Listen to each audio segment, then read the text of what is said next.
High বন্ধুরা, আমি রূপম। আজ দেখে এলাম শঙ্কর মুদি এবং যেই ছবিটার অ্যান্টিসিপেশন এবং যে ছবিটা নিয়ে অপেক্ষা অনেক উঁচু মহল থেকে প্রত্যেকটা বাড়িতেই বোধহয় ছিল। এই হচ্ছে মুভি টিকিটস এবং সবে শঙ্কর মুদি দেখে এলাম পদ্মশ্রী ছবি সিনেমা হল থেকে। তো কেমন হলো ছবিটা সেটা নিয়ে কথা বলবো। তো 2015 বা 16 নাগাদ এই ছবিটা কলকাতা ইন্টারন্যাশনাল ফিল্ম ফেস্টিভ্যালে সিলেক্ট হয়েছিল এবং সেখানে স্ক্রিনিং ছিল।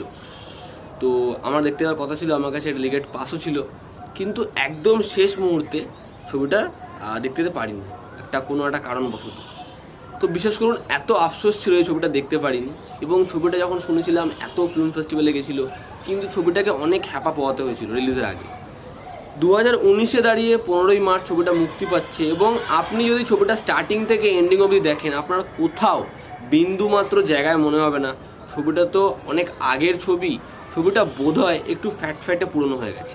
এটা 1 সেকেন্ডের জন্য মনে হবে না। এটাই বোধহয় একটা এভারগ্রিন ফিল্মের কোথাও একটা গিয়ে দক্ষতা।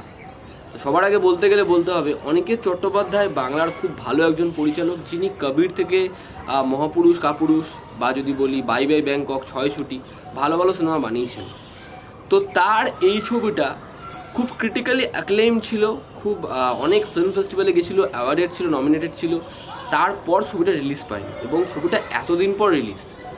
তো যদি একটা ফিল্মের প্লট ভালো হয়, প্লট এঙ্গেজিং হয়, আমরা রিলেট করতে পারি, তাহলে যে কোনো ছবি বক্স অফিসে চলবে। তো একটা কথা কি জানেন তো, যে এখন যা ঘটনা ঘটছে, মেইন স্ট্রিম ছবির পতন ঘটছে এবং সেমি মেইন স্ট্রিম ছবি বা আর্ট ছবির কোথাওটাকে উত্থান ঘটছে। তো আজকে যখন দেখলাম পদ্মশ্রীর মতো সিনেমা হলে, সিঙ্গেল স্ক্রিন ভিত্তিক সিনেমা হলে, অডিয়েন্স লাইন দিয়ে টিকিট কাটলো এবং ছবিটা দেখতে বসেছে, তখনই না ভেতরে কোথাও একটা গিয়ে ভালো লাগা শুরু হয়ে গেছে।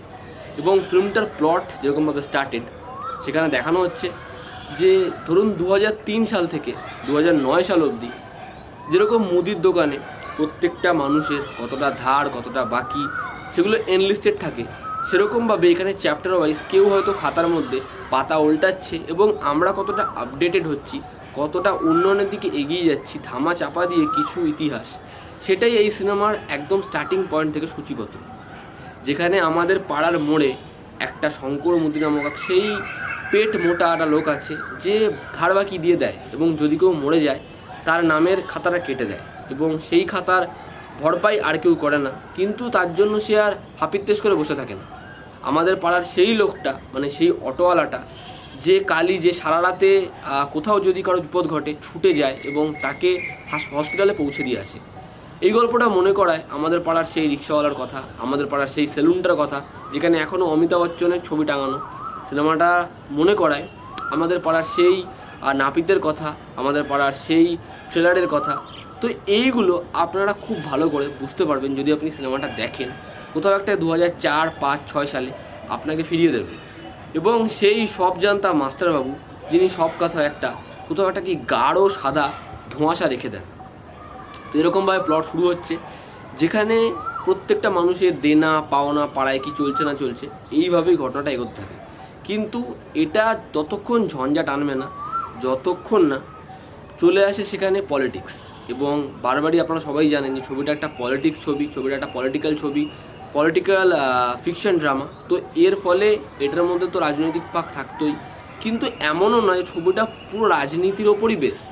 ছবিটাতে যতটুকু পার্ট আনার, যতটুকু সামঞ্জস্য রাখা, ততটুকুই আনা। এবং এটা এই ফিল্মটার সবচেয়ে বেশি স্ট্রং পয়েন্ট। যতটা সত্যি দেখানো, মানে সত্যিটা কী, সঠিকটা কী, সেগুলোকে এস্টাবলিশ করা ছোট ছোট ফ্রেমে, এবং এটাই বোধহয় খুব দরকার ছিল। এবং যখন রাজনীতি চলে আসছে, উন্নয়ন আসছে, পাড়ার এই অটো স্ট্যান্ডটা চলে যাচ্ছে সেই মলটার সামনে, যেই মলটার নাম অনেক দিন ধরে শোনা যাচ্ছে।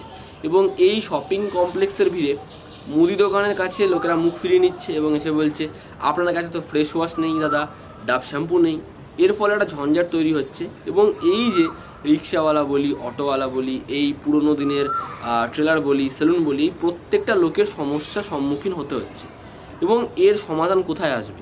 দেখবেন আপনার বাবাকে যদি আপনি গিয়ে এখন S10-এর, স্যামসাং S10-এর ফিচার্স বোঝান, তো প্রথমে মানুষটা কিন্তু খুব এনার্জি দিয়ে বসবে বোঝার জন্য। কিন্তু আপনি এত জানেন, আমরা এত জানি, এটার পর এটা, ওটার পর ওটা, ওটা টিপলে এটা আসবে, মানুষটা হালই ছেড়ে দেবে।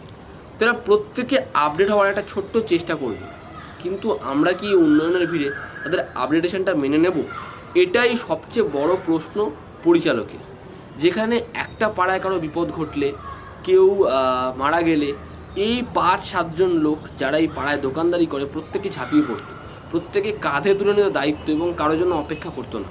পাড়ার মেয়ের বিয়েতে প্রত্যেকে চুটিয়ে নাচ করতো। এই মানুষগুলো কি কোথাও না কোথাও হারিয়ে যাচ্ছে না?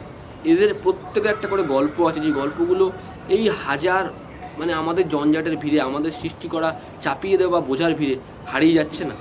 সিনেমাটা যখন দেখবেন আপনার মনে হবে 2005, 6, 7, 8 সালে আপনার পাড়ার সেই টিমটিম আলোর ঘটনার কথা।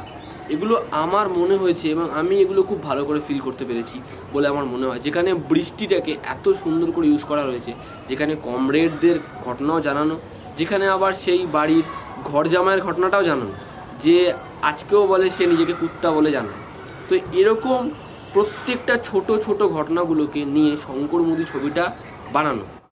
এরপর যদি বলতে হয় তাহলে বলতে হবে যে সিনেমায় কে কেমন অভিনয় করেছে। তো কৌশিক গাঙ্গুলি যে ছাপ ছেড়ে যান, যে চরিত্র করে, যদি 2 সেকেন্ডের করে তাতেও তিনি নিজের একটা ক্যারেক্টার বানিয়ে নেন। আপনার মনেই হবে আপনার পাড়ার সেই লোকটাকে দেখছেন। তো এই ছবিতে আপনার পাড়ার ঠিক সেই পেট মোটা মুদিওয়ালা লোকটাকে, যেই লোকটা সব কিছুতে বলে আচ্ছা ঠিক আছে, তো এরকম একটা চরিত্র কৌশিক গাঙ্গুলি। আপনার পাড়ার সেই অটোওয়ালা শাশ্বতবাবু, আপনার পাড়ার সেই পুরনো নাপিত সেটা কাঞ্চনবাবু, রুদ্রনীল যে সংসেজে ঘুরে বেড়ায়, ভিক্ষা করে বেড়ায়, মাঝে মাঝে সুন্দর গান শোনায়। এই হচ্ছে ছোটো ছোটো চরিত্র। বিশ্বনাথ বাবু, অঞ্জন দত্ত এখানে একজন টিচার, যিনি প্রত্যেক কথায় শেক্সপিয়ারকে টেনে এনে এমন ধোঁয়াশা মার্কা কথাবার্তা বলেন যে পাড়ায় তার নাম হয়ে গেছে শেক্সপিয়ার। তো এই হচ্ছে একটা ছোটোখাটো প্রত্যেকের চরিত্রের বৈশিষ্ট্য। এবং শান্তিলাল বাবু রয়েছেন, যিনি এখানে একজন পলিটিশিয়ানস, ছোটো মোটো পাড়ার এমপি এরকম। তো এই হচ্ছে চরিত্র, প্রত্যেকে কে কেমন করেছে। এরপর যদি বলতে তাহলে মিউজিক, কবির সুমনের মিউজিক। আমি আগে যখন অনিকেত বাবুর কথা বলেছিলাম, তো বলেছিলাম তিনি কবির সুমনকে নিয়ে কাজ করেছেন, এবং কবির সুমন যে একজন অসাধারণ মিউজিক লিসেনার সঙ্গে বোঝাতে পারেন, সেটাই ছবিটা আপনি বুঝতে পারবেন। আপনি ছবিতে 5-6টা গান শুনবেন, যেগুলো ছোট ছোট পার্টে, একটাই গানের অংশ 30 সেকেন্ড করে, এবং সিচুয়েশান অনুযায়ী, যেগুলো আপনাকে কোথাও উন্নয়নের অটোওয়ালার সাথে কানেক্ট করিয়ে দেবে, যেটা আপনাকে মল ভিত্তিক মুদিওয়ালার রেশনের দামের সাথে কানেক্ট করিয়ে দেবে। এগুলো ধরুন 7-8 বার আসবে, আপনি শুনবেন, এবং সিনেমা হলে আপনার মনে হবে যে কোথাও একটা গিয়ে যা বুঝতে পারছিলাম তার থেকে আরও সুন্দর ডেফিনেশন দিয়ে দিল কবির সুমনের মিউজিক। এরপর যদি বলি তাহলে শীর্ষ রায়, যিনি ছবির সিনেমাটোগ্রাফার। রিসেন্ট তার কাজ আপনারা দেখেছেন নগর কীর্তনে। তো শীর্ষ রায় যখন এস্টাবলিশ সিনেমাটোগ্রাফার সেটা প্রত্যেকে জানি, কিন্তু তিনি যে এরকমভাবে এত বছর আগেও সুন্দর কাজ করেছেন, ছেড়েছেন, ছাপ ছেড়েছেন, সেটা আপনারা এই ছবিতেও বুঝতে পারবেন। যেখানে বৃষ্টি থেকে ঝড় বলি, রাতের দৃশ্য বলি, প্রত্যেকটা সিকোয়েন্সে পাড়ার মোড় বলি, আপনার মনে হবে না এটা সেট ডিজাইন করা হয়েছে, এত নিখুঁত কাজ। এবার যদি বলি সঞ্জীব দত্তের এডিটিং, তাহলে সেটাও যথাযথ। শেষমেশ আসে অনিকেত বাবুর পরিচালনা। আপনারা যদি ভেবে থাকেন কবির, কাপুরুষ ও মহাপুরুষ বা ছয় ছুটি বা রুম নাম্বার 103 এগুলো তার সেরা কাজ, তাহলে ভুলে যান। মানুষটা যে কীভাবে ছবিটার পিছনে খেটেছে, কেন ছবিটা এত পথিকৃত, এটা এই ছবিটা আপনাকে বোঝাবে। তার জন্য এই ছবিটা আপনাকে বারবার দেখতে হবে। একবার দেখলে কোথাও আপনার মনে হবে ছবিটা আরেকবার দেখি। অনিকেত বাবু এত সুন্দর করে সেট ডিজাইন করেছে, এত সুন্দর করে মুদি দোকানের বাইরে যেরকমভাবে লেখা রয়েছে যে ক্রেতাই ভগবান, বা ওই থামস আপের গ্লাসগুলো পড়ে রয়েছে, যেরকমভাবে সাজানো হয়েছে, যেরকমভাবে কাজ করা হয়েছে না, আপনার প্রত্যেকটা জায়গায় মনে হবে অসাধারণ। এবার হ্যাঁ, একটা কথা, সেটা হচ্ছে 2004-3 সাল যখন দেখানো, তখন তো এলপিজি অটো ওঠেনি। তো যেরকমভাবে ভোটের প্রচার দেখানো, যেরকমভাবে অটো করে যাওয়ানো, তো আমার একটা জায়গায় মনে হলো যে এলপিজি অটো কি তখন ওরকমভাবে এস্টাবলিশ ছিল, এটাই। এবং যদিও এটা অন্য একটা কারণে আনা, এটা সালভিত্তিকে আনা না, এটা একটা পলিটিক্যাল ভিত্তিকে আনা। এবং এখানে কমরেডও দেখানো, এবং এখানে প্রত্যেকটা সিকোয়েন্সে কীরকমভাবে অন্য জায়গায় চাপা পড়ে যাচ্ছে পলিটিক্সের ভিড়ে, সেগুলো দেখানো, পলিটিক্সের নোংরামি, সেগুলোকে ছোটো ছোটো করে দেখানো।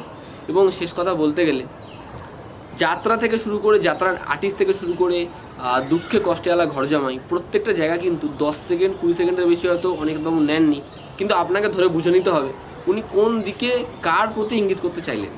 এবং যদি সত্যি কথা বলতে হয়, তাহলে এই ছবিটা যখন দেখতে যাবেন না, পকেটে করে রুমাল নিয়ে যাবেন, এবং এটা আপনি কোনো অ্যাক্টারের ফর ভেবে যাবেন না। যে যিশু সেনগুপ্তকে পোস্টারে দেখেছিলাম, রাহুলকে পোস্টারে দেখেছিলাম, তারা সিনেমায় 10% থাকবেই, এরকম কিন্তু নাও হতে পারে যে তারা হয়তো ছবিতে একবার এসেই চলে গেলেন। তাই কারো ফর ভেবে যাবেন না, ছবিটার জন্য যান, এবং এটা হয়েও যাবেন এটা পলিটিক্যাল ড্রামা, ছবিটাকে স্কিপ করে যাই। কারণ আমরা কোট আন কোট বলে দিই এই ছবিটা সাহসীকর ছবি, ছবিটা আলাদা ছবি, এর জন্যই অনেক মানুষের ভিড় কমে যায়। তো এটা একদমই নয়। ছবিটা একটা অসাধারণ ছবি, খুব ভালো ছবি, এবং 2019-এ দাঁড়িয়ে এক মুহূর্তের জন্য আপনার মনে হবে না ছবিটা পুরনো ছবি, ছবিটাকে বাদ দিলেও চলে। এই ছবিটা 2019-এ দাঁড়িয়ে বলা যায় এখনও পর্যন্ত এই ছবিগুলো দেখলাম বেস্টের তালিকায় এই ছবিটাকে অবশ্যই রাখতে হবে। কারণ যেভাবে মেইন স্ট্রিম ছবিকে চেপে দিয়ে সেমি মেইন স্ট্রিম এবং আর্ট ছবি এগিয়ে এসছে, তো দর্শকের ভিড় কিন্তু বাড়ছেই। এবং এই ছবিটা যখন দেখতে যাবেন, আগেই বললাম একটা রুমাল কিন্তু নিয়ে যাবেন, কারণ ক্লাইম্যাক্সে আপনার হয়তো চোখ থেকে জল বেরোতে পারে। ভিডিওটা এত অবধি ভালো লাগলে লাইক, শেয়ার, সাবস্ক্রাইব অবশ্যই করতে হবে। অবশ্যই শঙ্কর মুদি দেখতে হবে। শঙ্কর মুদির এই গল্পটা নিজের সাথে রিলেট করতে হবে, এবং রেড বাটনটা প্রেস করে পরের ভিডিওর জন্য ওয়েট করতে হবে। আবার দেখা হচ্ছে পরের ভিডিওতে। খুব ভালো থাকবেন, টেক কেয়ার।